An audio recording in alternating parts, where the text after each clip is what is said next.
everybody. Thank you. Please be seated. Well, good evening. We just concluded this year's NATO summit, and the consensus among the members was it was a great success. It was especially momentous because it represented the 75th year of the most important military defense alliance in the world's history of the world.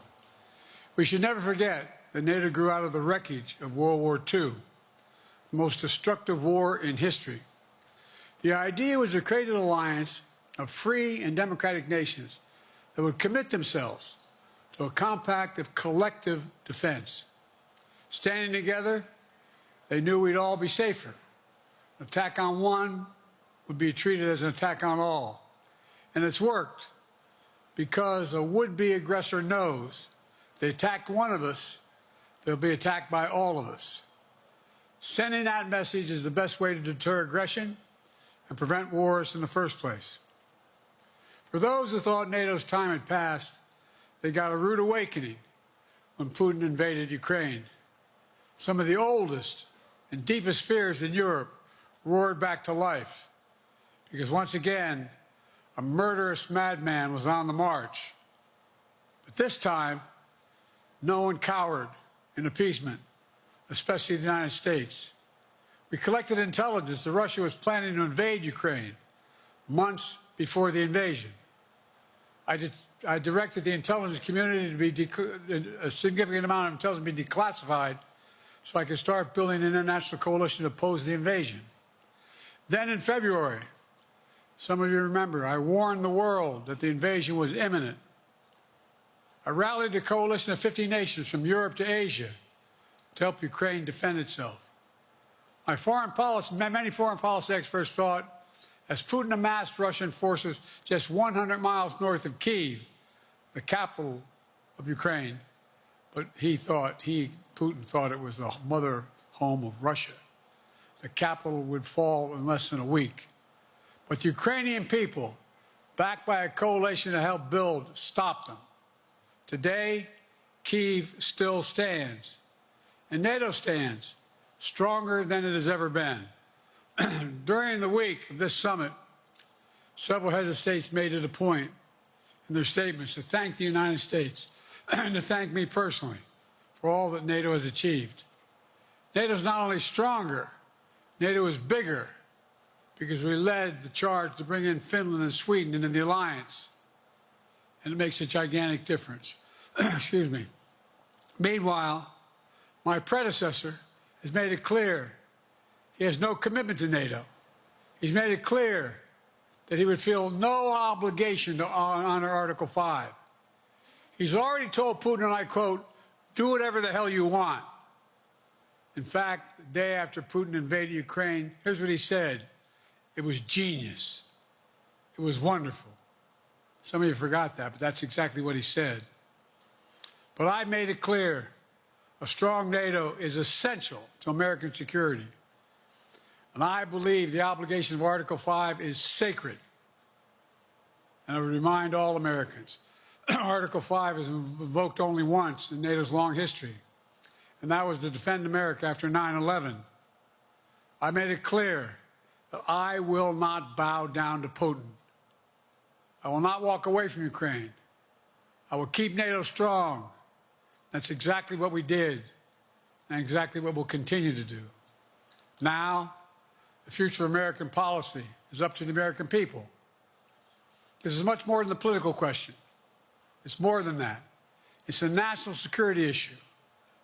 Don't reduce this to the usual testament that people talk about, issues of being a political campaign. It's far too important. It's about the world we live in for decades to come. Every American must ask herself or himself, is the world safer with NATO? Are you safer? Is your family safer? I believe the American people know the answer to all those questions is yes. And I believe the American people understand that America is stronger because of our alliances. I believe the American consensus from Truman to Reagan to me still holds today. America cannot retreat from the world. We must lead the world. We are an indispensable nation, as Madeleine Albright wrote. Now let me turn to three other key issues. Just this morning, we had a great economic report showing inflation is down. Overall prices fell last month. Core inflation is the lowest it's been in 3 years. Prices are falling for cars, appliances, and airfares. Grocery prices have fallen since the start of the year. We're going to keep working to take down corporate greed to bring those prices down further. Meanwhile, Trump's calling for a 10% tariff on everything Americans buy, including food from overseas, vegetables, and other necessities. And economists tell us that would cost the average American working family another $2,500 a year. It's a tax of $2,500 a year. Second, our efforts to secure the border, the southern border, is working. After Trump killed the bipartisan effort to secure the border, Republicans and Democrats had worked on, because he thought it would benefit me and make him a loser, Republicans walked away. So I took executive action last month. As a consequence, working with Mexico, border encounters have gone down over 50%. The current level is lower today than when Trump left office. Third, for months, the United States has been working to secure a ceasefire in Gaza, to bring the hostages home, to create a path for peace and stability in the Middle East. 6 weeks ago, I laid out a detailed plan in writing. It was endorsed by the UN Security Council, the G7. That framework is now agreed on by both Israel and Hamas. So I sent my team to the region to hammer out the details. These are difficult, complex issues. There's still gaps to close. We're making progress. The trend is positive. And I'm determined to get this deal done and bring an end to this war, which should end now. Let me conclude where I began. We're the United States of America. We are the indispensable nation. Our leadership matters. Our partnerships matter. This moment matters. We must rise to meet it. With that, I'll take your questions. I've been given a list of people to call on here. Reuters, Jeff Mason.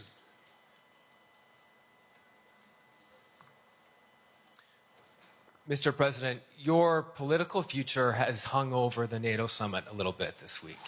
Speaker Pelosi made a point of suggesting that your decision on whether to stay in the race was still open. George Clooney and a handful of lawmakers have called on you to step aside.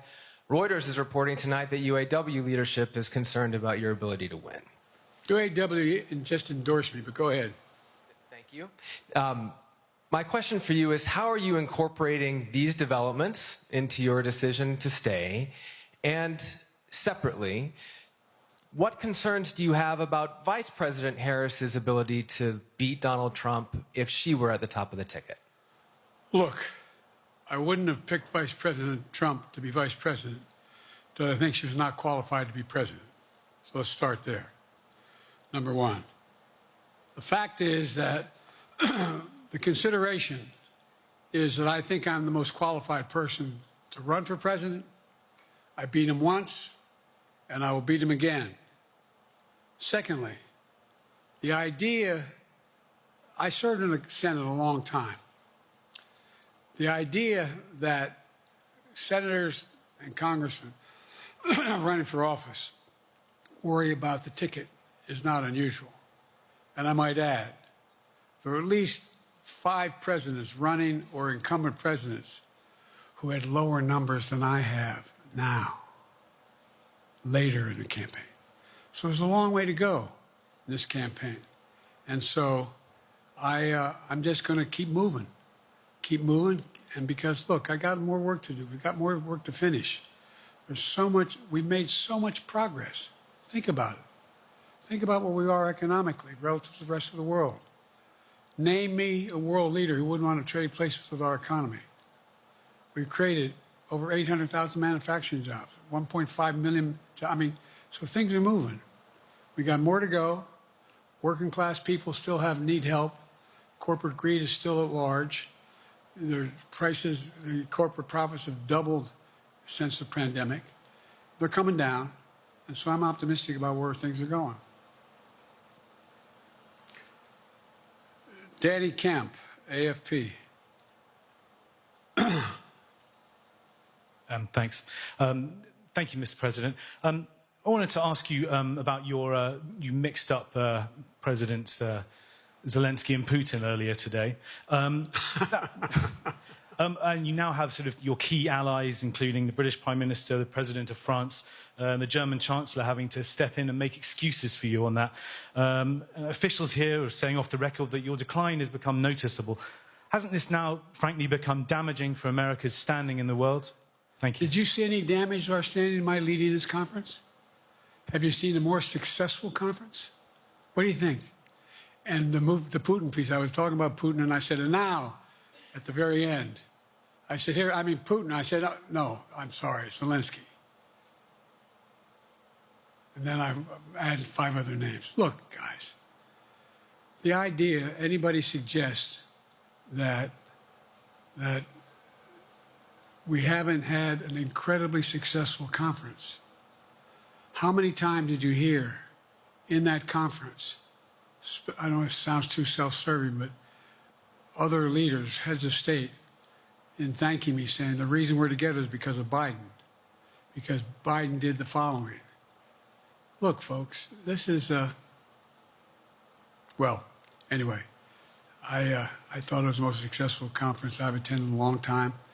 And find me a world leader who didn't think it was.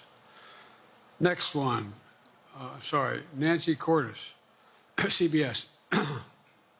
Thank you, Mr. President. You mentioned other instances in history where presidents have faced a challenge, but what makes this moment in history so unique is that it is not your enemies who are calling on you to reconsider your decision to stay in the race. It's your friends, supporters, people who think you've done a great job over the past 4 years. Have you spent time thinking about what it would mean for your legacy, which you've worked decades to build, if you stay in the race, despite the concerns that voters say they have, and you lose to someone who you yourself have argued is unfit to return to the Oval Office? Well, look, I'm not in this for my legacy. I'm in this to complete the job I started. As you recall, understandably, many of you and many economists thought my initial initiatives that I put forward, can't do that, it's going to cause inflation, things are going to skyrocket, the debt's going to go up.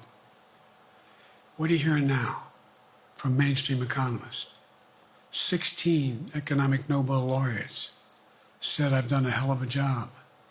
That under my plan so far and what's going to happen in the future if I'm reelected, that things are going to get much better. Our economy is growing. I was determined when I got elected to stop the trickle-down economic theory, that if the wealthy did very well, everybody else would do well. My dad was a well-read, decent guy. I don't remember much trickling down on his kitchen table. Middle-class people and working-class people need help. And so what happened is I decided to implement, was able to implement as president, what I believed when I was a senator. And that is that the way to build this economy is from the middle out and the bottom up. That way we grow the economy. And the wealthy still do very well. They do fine. And guess what? Find me an economist, a mainstream economist, who said we haven't done well. What have we not done that isn't working right now? And so we got more to do, though. We got to finish the job. And by the way, I come from the corporate state of the world. Delaware has more corporations registered in Delaware than every other state in the nation combined. I'm not anti-corporate, but corporate profits have doubled since the pandemic, doubled. It's time things get back in order a little bit.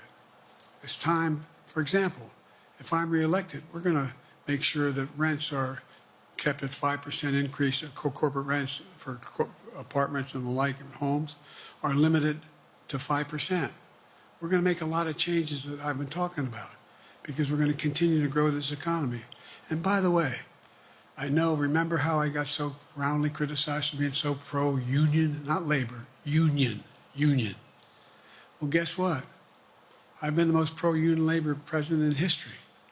Not a joke. And guess what? We had the Treasury Department do a study.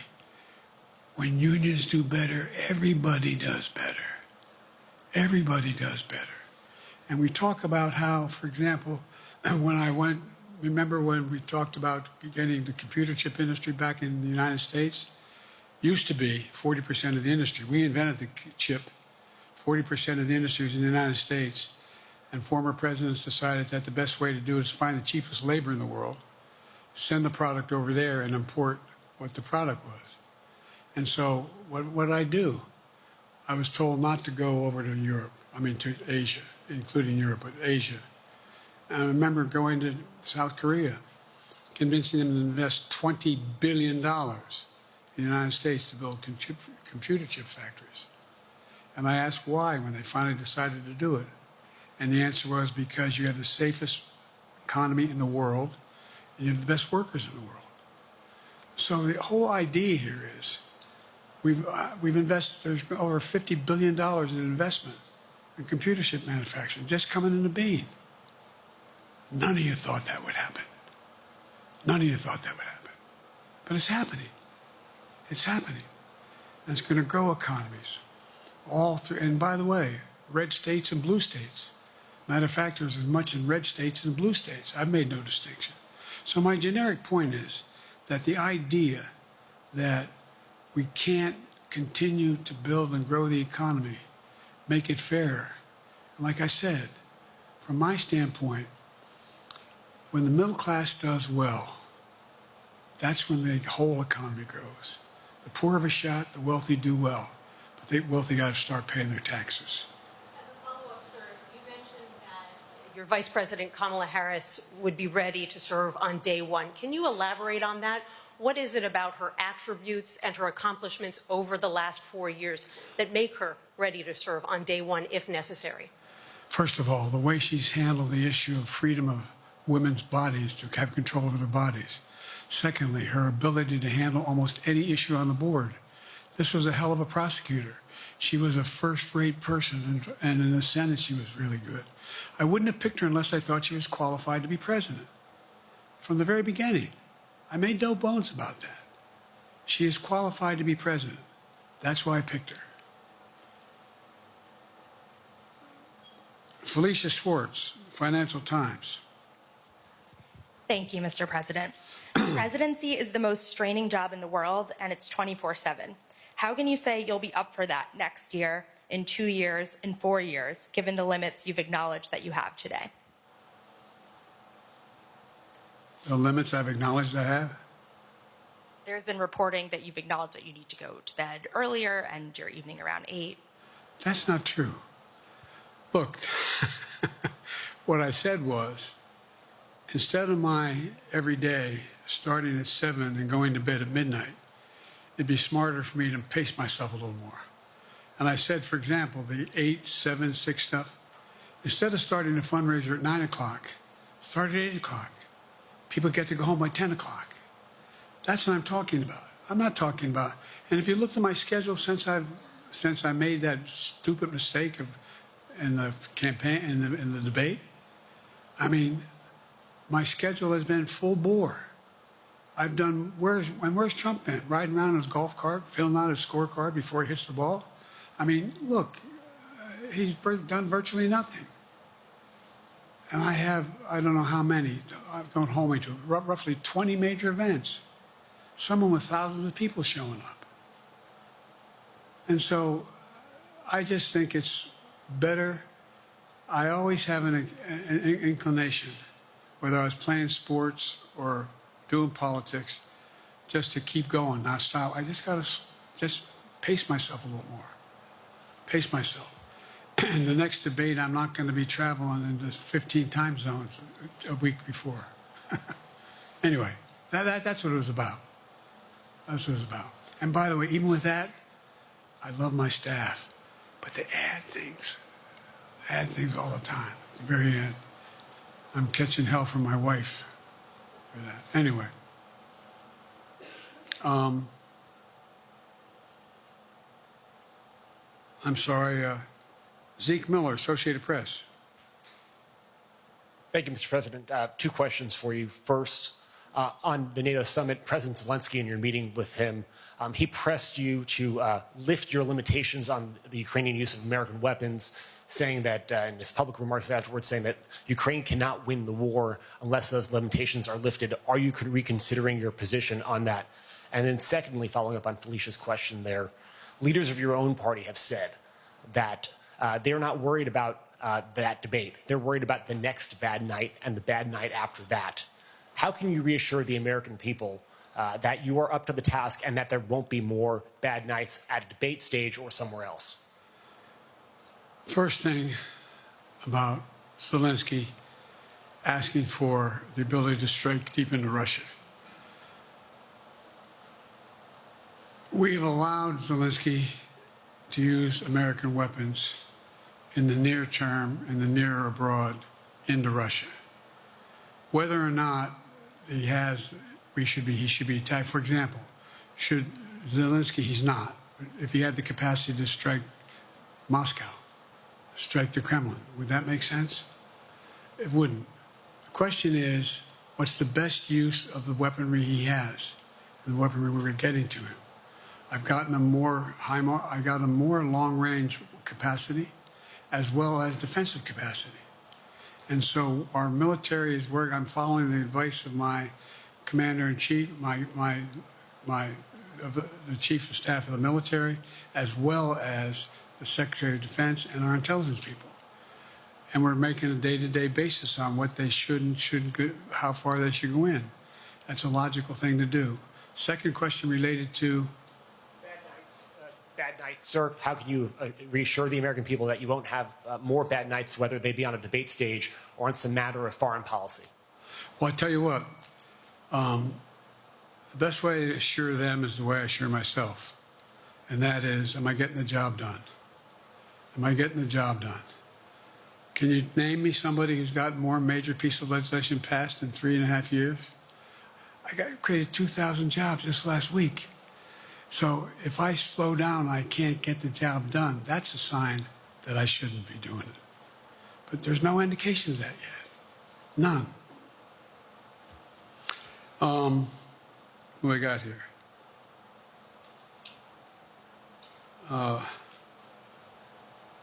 Merrick, Pulaski Radio. Thank you, Mr. President. How are you? I'm well. The elections in the US have consequences around the world.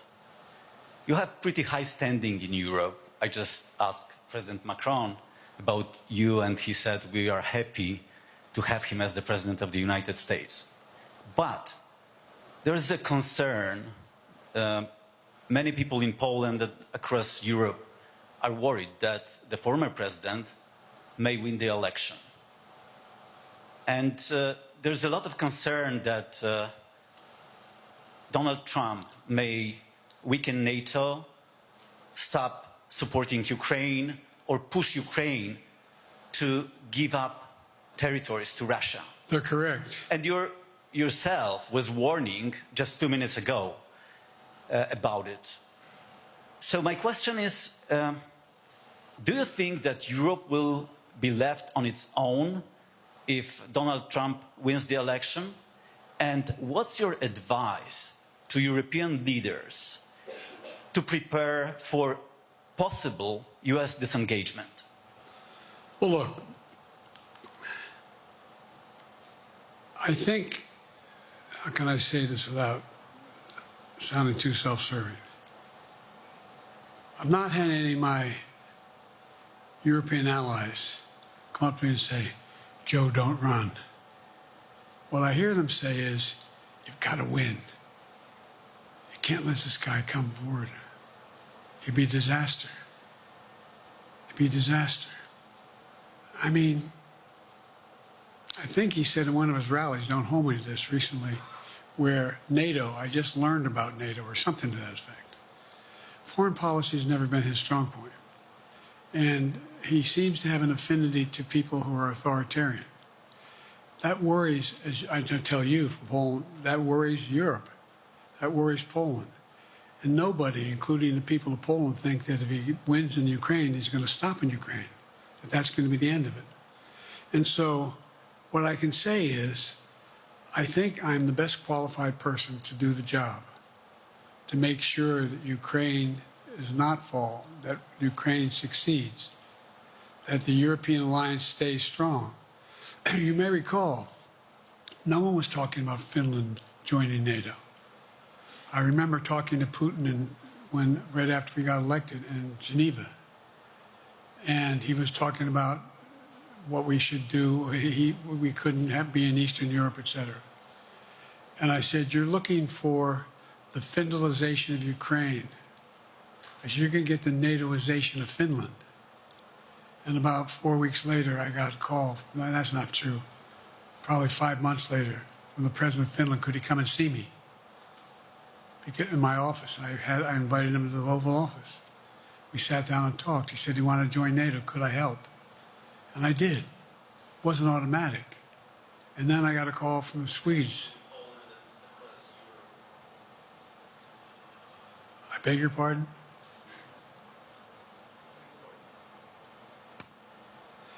And so Finland joined NATO, 800-mile border is a significant, and they were already allies, but they weren't part of NATO. And you heard, I think you heard, maybe, I can't recall whether he said it publicly in a closed meeting, but he wouldn't mind being repeated. He said, we decided in Finland, the people of Finland decided they had to be part of NATO. It was in our interest because of the joint ability to be together, to dissuade any attack on Finland. And the same thing with Sweden. It took a lot of selling to some folks, particularly in Turkey and other places, to agree to the expansion.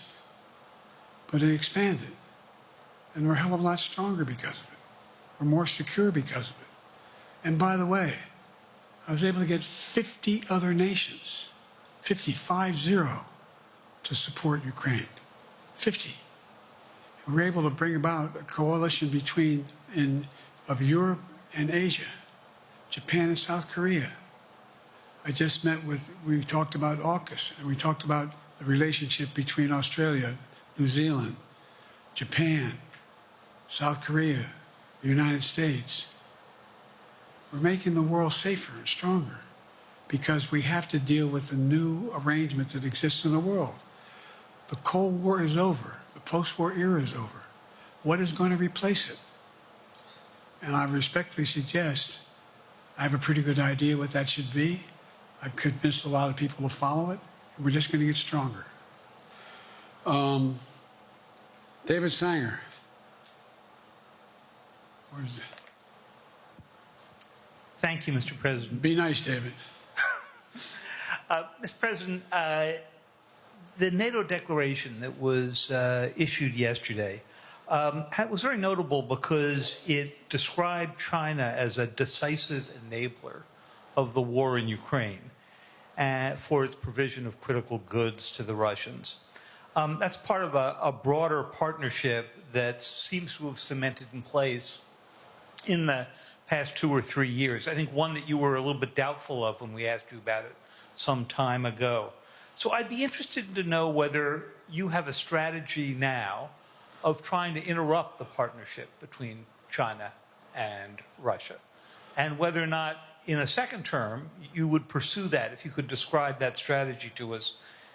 And along the way, could you also tell us whether you think, just to follow up on Felicia's question, that if you were in a room with Vladimir Putin again, the way you were 3 years ago, or with President Xi, that a few years from now you will be able to go negotiate with them, handle them one-on-one? Well, the first part of the question is, we discussed and I raised in the NATO summit, and others raised, the future of China's involvement, what they're going to do, what they're doing with Russia in terms of accommodating, facilitating. They're getting access to additional. They're not supplying weapons themselves, to supply mechanisms for them to be able to get weapons. And China's position is basically, and I've spent more time with Xi Jinping than any world leader has, over 90 hours since being vice president all the way through, for real.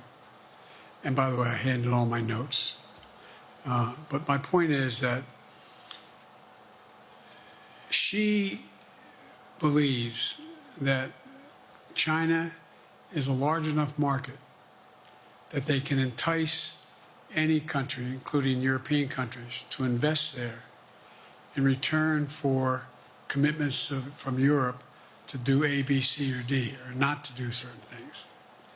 What's happened is we had a long discussion about what we cannot, we have to make clear China has to understand that if they are supplying Russia with information and capacity, along with working with North Korea and others to help Russia in armament, that they're not going to benefit economically as a consequence of that by getting the kind of investment they're looking for. And so, for example, we're in a situation where, and we've reestablished direct contact with China after that, remember the balloon, quote unquote, going down, and all of a sudden things came to an end? Well, we set up a new mechanism. There's a direct line between Xi and me, and our military has direct access to one another, and they contact one another when we have problems.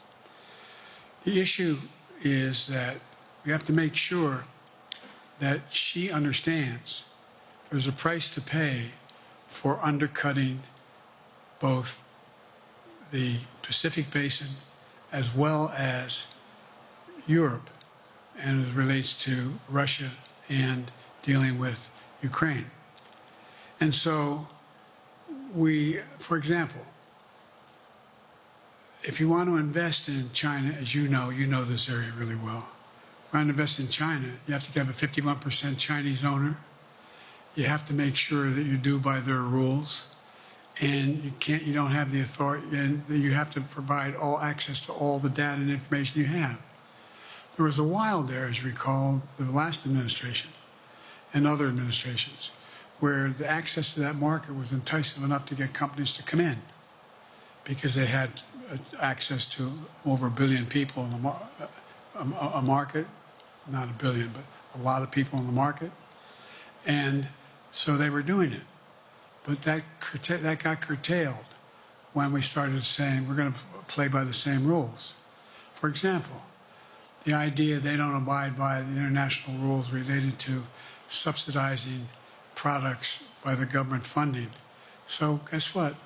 They're not going to be able to export their electric vehicles to the United States without a significant tariff. Others are doing the same thing around the world. But it is a concern.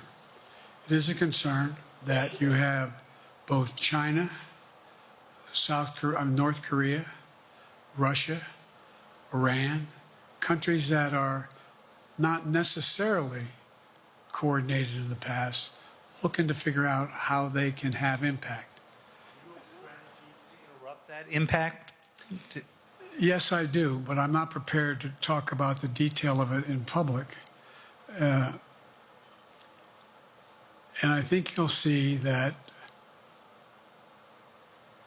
some of our European friends are going to be curtailing their investment in Russia. In China, as long as China continues to have this indirect help to Russia in terms of being able to help their economy as well as help them in, as a consequence of that, their ability to fight in Ukraine. The other thing that we talked a lot about is that, and I raised it, and I didn't hear any.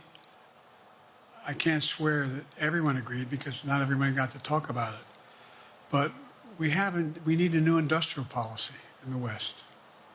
For example, we talked about how both the EU as well as NATO has to be able to begin to build their own munition capacity, has to be able to generate their own capacity to provide for weapons and the ability to it came as a surprise to some of us how we had fallen behind in the West in terms of the ability to construct new material, new weaponry, new everything from vehicles to weapon systems.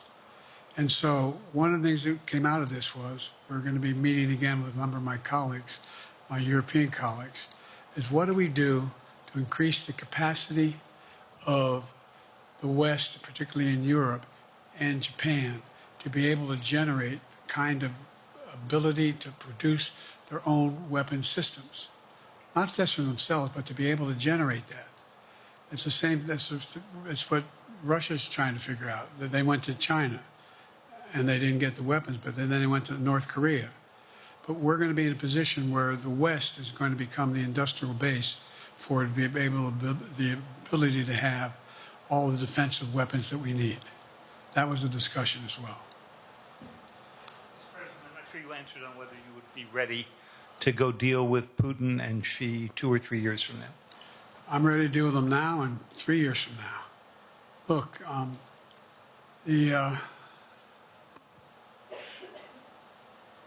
like I said, I'm dealing with Xi right now and direct contact with him.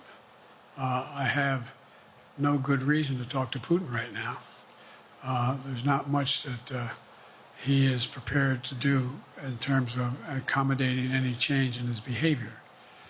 And, but there isn't any world leader I'm not prepared to deal with. But I understand the generic point is Putin ready to talk? I'm not ready to talk to Putin unless Putin's ready to change his behavior. And the idea, look, Putin's got a problem. First of all, in this war that he is supposedly have won, and by the way, I think, don't hold me to the exact number, but I think Russia had 17.3% of Ukraine that they've conquered. Now it's 17.4. I mean, in terms of percentage of territory. They've not been very successful.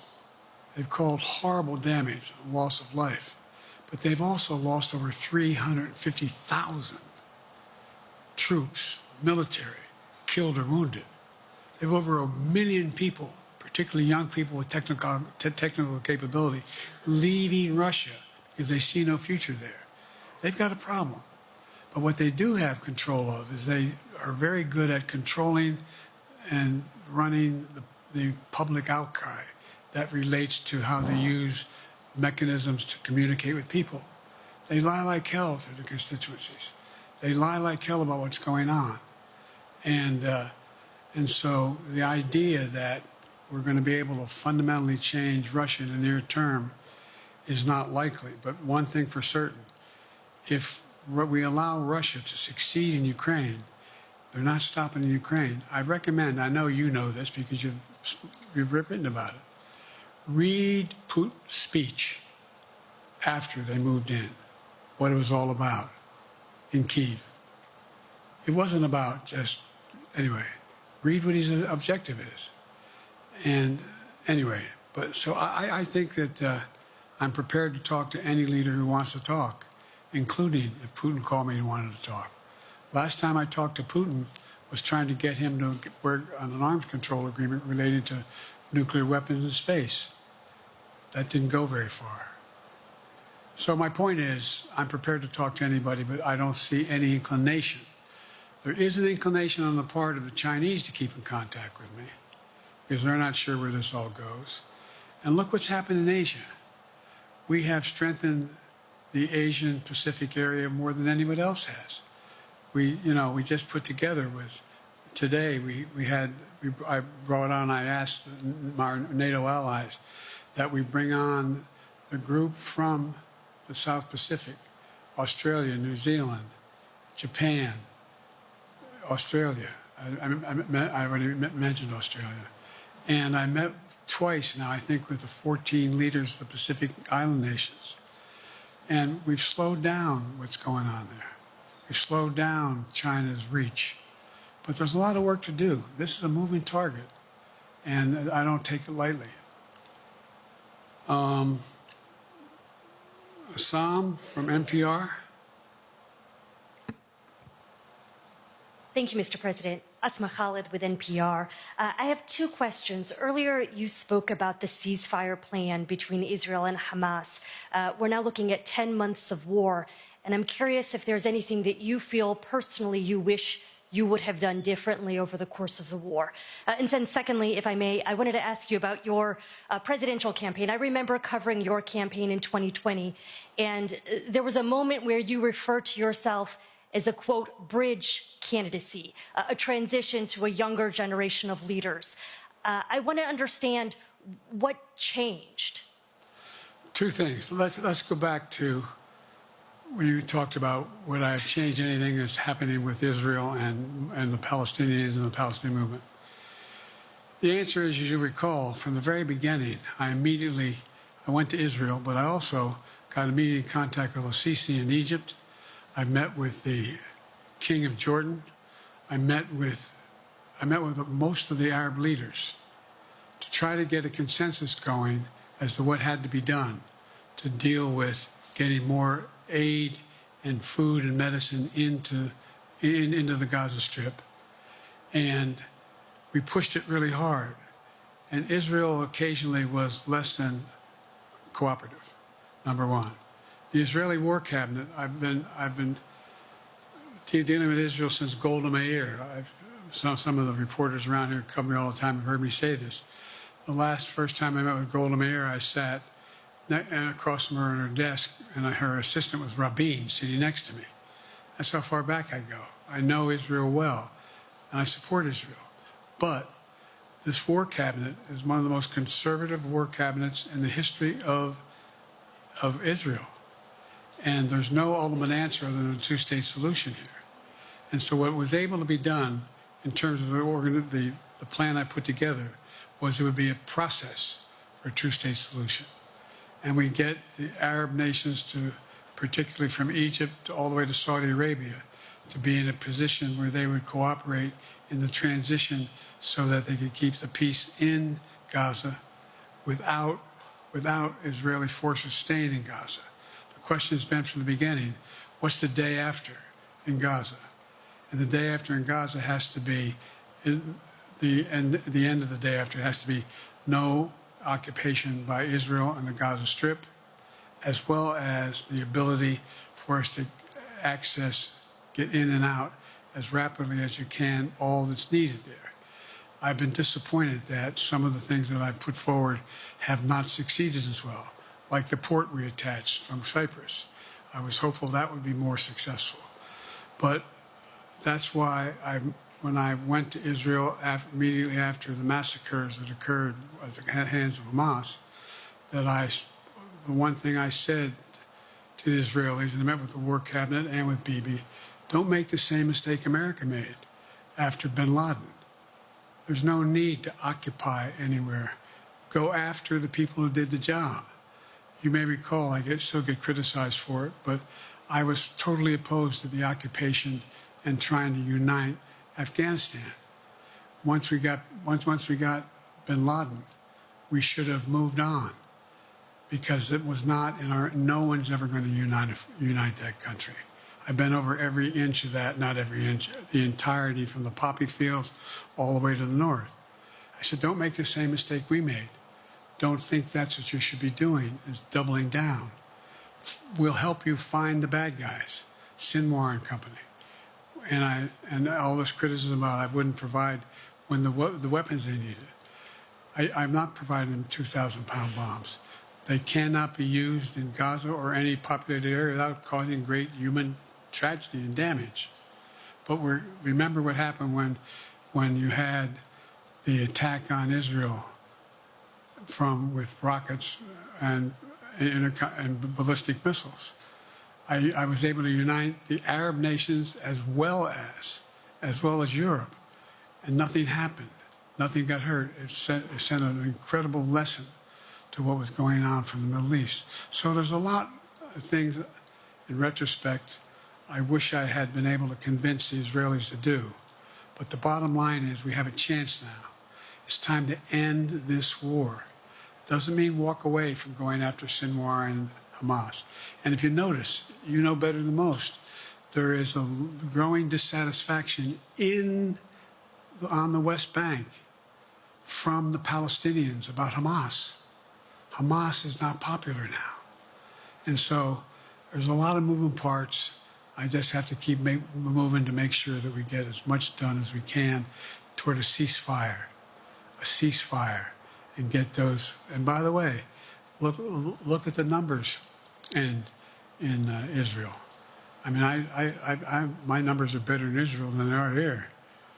But then again, they're better than a lot of other people here too. But anyway.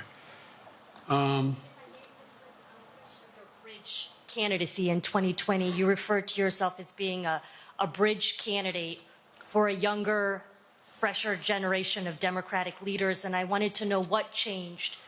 What changed was the gravity of the situation I inherited in terms of the economy, our foreign policy, and domestic division. And I think, I won't put words in anybody's mouth, most presidential historians give me credit for having accomplished more than most any president since Johnson and maybe before that to get major pieces of legislation passed. And what I realized was my long time in the Senate had equipped me to have the wisdom to know how to deal with the Congress to get things done. We got more major legislation passed that no one thought would happen. And I want to finish it, to get that finished. If tomorrow, if we had a circumstance where there was a lineup and I hadn't inherited what I did and we just moved things along, anyway, it's going to change. Last question. Haley Bull, Scripps. Or no, Josh Weingrove, I'm sorry, was the next one. I'll do 2 more questions. Thank you, Mr. President. Many of your colleagues, Democrats on the Hill, are watching tonight as they assess what they want to say about your candidacy. I'm wondering how you're thinking of this right now. It seems like your answer is clear, but they're watching how things go tonight, tomorrow in Michigan, next week in Texas and Nevada. Are you thinking that way about how the next week or 2 goes would inform your... Am I using that way, you said? Are you thinking that way about how the next 2 weeks go? Will that affect your decision, or are you fully determined on running in November as the party's nominee? I'm determined on running, but I think it's important that I allay fears by let them see me out there. Let me see them out. You know, for the longest time it was, you know, Biden's not prepared to sit with us unscripted. Biden's not prepared to, anyway. And so what I'm doing is, and I've been doing, I think we've done over 20 major events from Wisconsin to North Carolina, to demonstrate that I'm going out in the areas where we think we can win, where we can persuade people to move our way, or people are already there. And then look, the other thing is, we have the most extensive campaign organization of anybody's had in a long, long time. We have well over 1,000 volunteers knocking on doors, making phone calls, making tens of thousands of phone calls. We have headquarters, I forget exactly how many, I don't want to cite a number and then find out I'm off, but we have scores of headquarters in all the toss-up states. We're organized, we're moving, and that's awful hard to replace in the near term. And so, and here's the other thing. I was in the Senate a long time. Very proud of what I've done in the Senate. I was chairman of the Foreign Relations Committee for a long time, and I was chairman or ranking member and chairman of the Judiciary Committee. I'm going to be going down to the Johnson Library.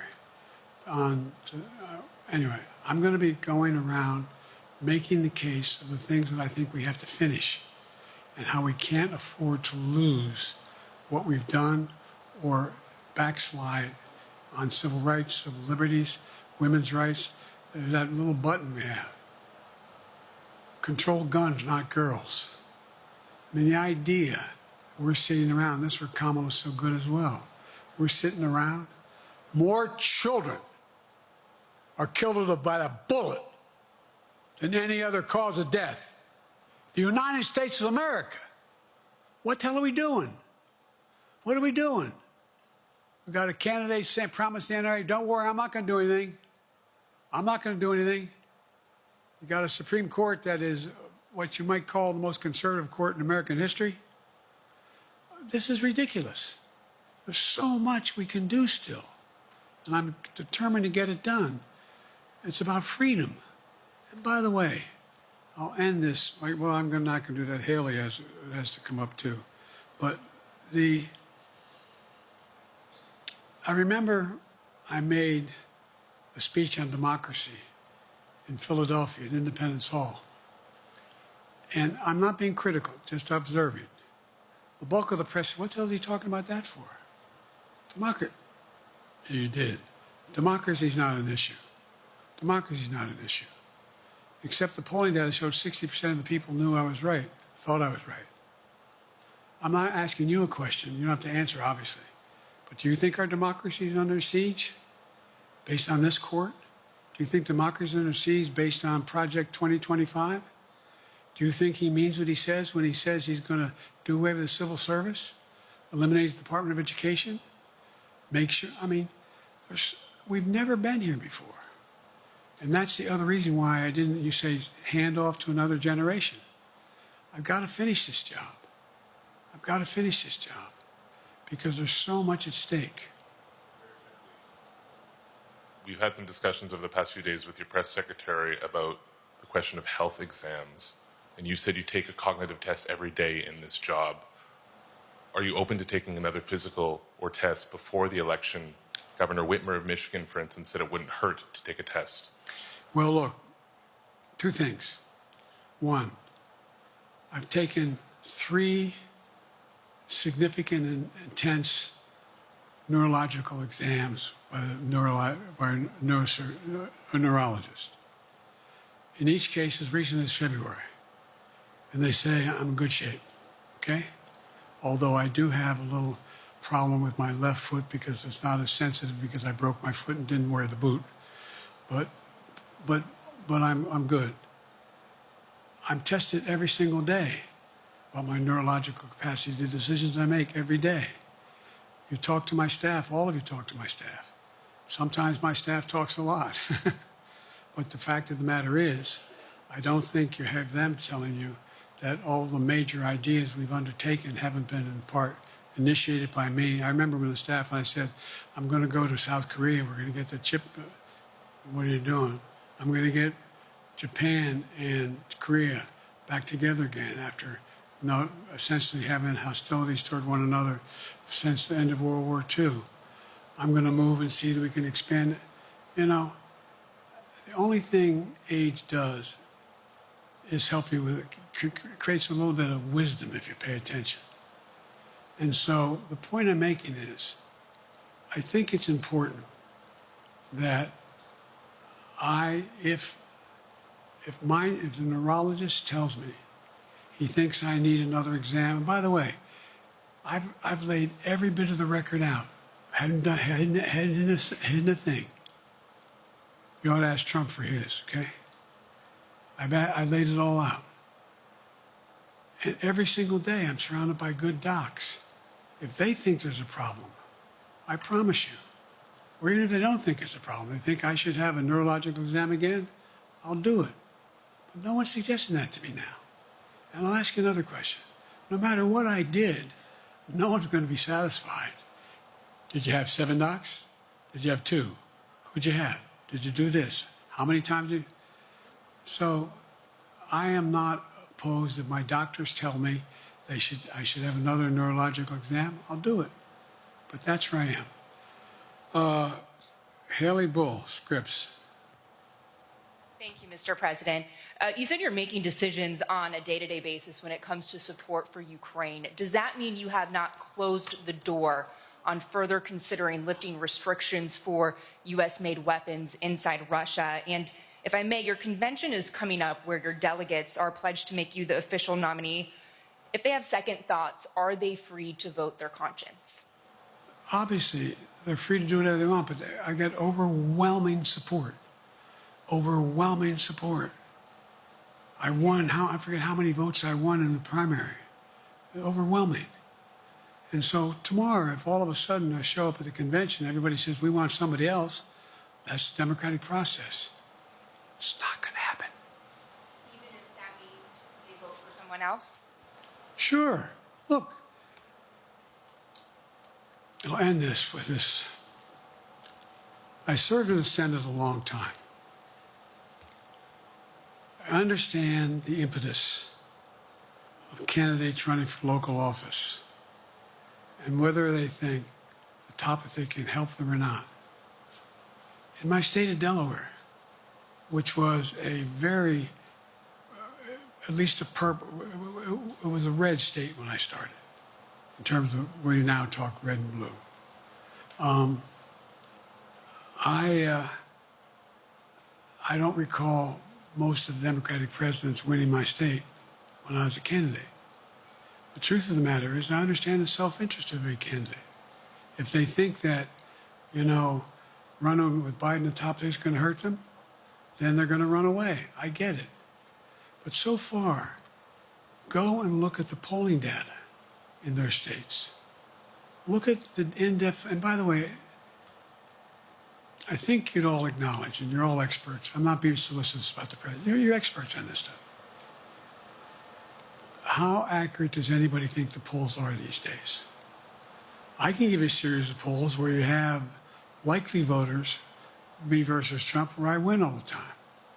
When the unlikely voters vote, he wins sometimes. The bottom line is all the polling data right now, which I think is premature because the campaign really hasn't even started. I mean, it hadn't started in earnest yet. Most of the time, it doesn't start till after September, after Labor Day. So a lot can happen. But I think I'm the best I believe I'm the best qualified to govern. And I think I'm the best qualified to win. But there are other people who could beat Trump too. But it's awful start from scratch. And, we talk about, money raised. We're not doing bad. We got about $220 million in the bank. We're doing well. So with that, you have want to follow up on any of that you just asked me? Yes. You earlier explained confidence in your vice president. Yes. If your team came back and showed you data that she would fare better against former President Donald Trump, would you reconsider your decision to stay in the race? No, unless they came back and said, there's no way you can win. Me. No one's saying that. No poll says that. Okay. Thanks. This ends tonight's press conference. Thanks, everybody.